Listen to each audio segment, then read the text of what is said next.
রাজ্য বা কেন্দ্র সরকারের যে কোনো সরকারি পরীক্ষায় অনুপাতের একটি করে অঙ্ক দেওয়া থাকে।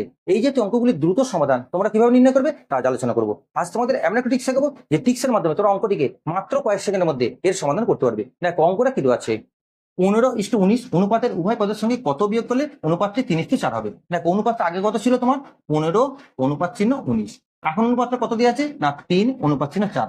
এখন তোমরা কি করবে, এই 19 থেকে 15 বিয়োগ করো। থাক 19 থেকে 15 বিয়োগ করলে কত আসে 4 আসে। ঠিক একই রকম ভাবে 4 থেকে তোমরা 3 বিয়োগ করো, বিয়োগ করে কত আসে 1 আসে।